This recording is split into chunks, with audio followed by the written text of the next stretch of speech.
So eventually I wanted to help people. I realized that these counselors were helping me, and I wanted to help others. I wanted to give it back, pay it forward. I completed that program. I went to school in 2014. I became part of the Bear Cup Scholars, which is for foster youth. They started to educate me on how to do scholarships, how to say my story, how to like carry myself, because I still struggle with ADHD, but it's okay. I have it better now.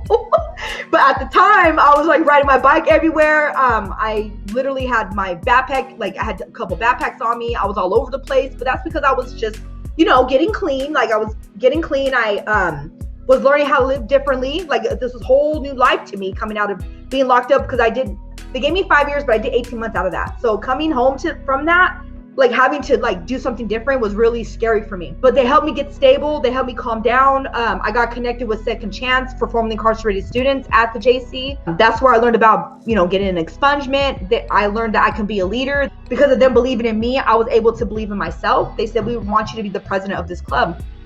I said, I can't be the president. Do you like not know what I did? Like where I come from, what happened to me? I was like, I don't have the qualities for that. And they say, yes, you do. You can be the leader for this. Like if anything, you have so much diversity. You have so much, you have a PhD in the streets, basically. Put it like that. I was like, oh, okay, well, I guess I can use all that for good, right? I became the president of the club, and I was the president from 2016 to 2019. So I was leading a bunch of students. I was advocating for Second Chance. I was speaking at jails, schools. I was speaking everywhere. I got my expungement. I worked towards getting a governor's pardon from Governor Jerry Brown, and I was denied a couple times. I was denied a certificate of rehabilitation, but eventually I kept going because I was persistent. I didn't give up, and I have faith in God that He was going to show up for me. And I had my community backing me up, even though I didn't have my family backing me up. I had my community backing me up, so that was huge for me. So I eventually got all my record expunged. I got a certificate of rehabilitation, and I got my governor's pardon on Christmas Eve. So that was huge for me, to be able to like basically get redeemed by the community and be a member of society. And so I graduated in 2019 with 3 AAs, Human Services, Social Advocacy, and Behavioral Science with highest honors. So when I walked that stage, because I was in college for 5 to 6 years. So when I walked that stage, I'm really good friends with the president of SRJC. Like we connected together, and we worked in the community together. We gave each other a hug, and I was like, yay! That was huge for me to be able to graduate and walk that stage. It was like I was doing it for not just myself, but for everyone in my family. Like I was breaking that generational cycle that was in my family of poverty, of addiction, of incarceration, of violence. I was cutting all of that out of my family when I was walking that stage, because I'm the first one in my family to receive a degree. I'm at Sonoma State University right now getting my bachelor's. So this spring I'll be graduating. Hopefully we'll be walking the stage with my bachelor's.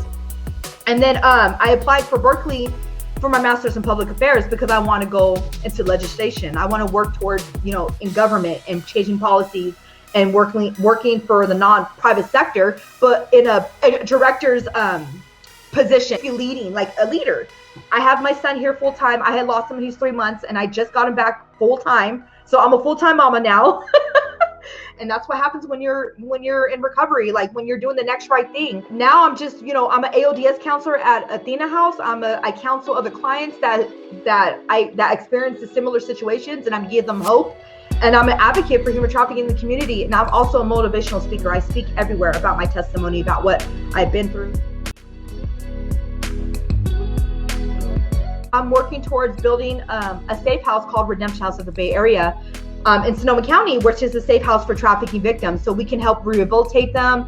We can help them build from the ground up, empower them, using their pain for purpose. That is the goal for me, is to continue to build Redemption House of the Bay Area. There wasn't enough questions. People didn't get involved. It's kind of like they just looked the other direction. And now people are getting involved. And so that's what it's all about. So I know they have a lot of resources for adolescents that are high risk, or they're going through abuse, at home. There's a lot of therapists at school that get involved. Now we have mentors, success coaches. Like there's so much resources. There's a lot of programs out here. Seneca, there's SAY, there's Valley of the Moon. Teachers and counselors on campus that if they see signs from these adolescents, they're going to ask questions, and that's where I come in. because I'm like a mentor, and I partner with these organizations, and they have me come in and I talk to these adolescents to see what's going on at home. They have that root value, that principle, like everything's hush hush, and you keep your mouth shut. If I come along and I tell them, hey, I tell them my story, like I've been there, I know what's going on, and then I kind of like shed the light on that, then they start to slowly open up, like, and they tell me, oh, I can relate to that. So we have so many resources now, and I just want to spread awareness and bring hope to others.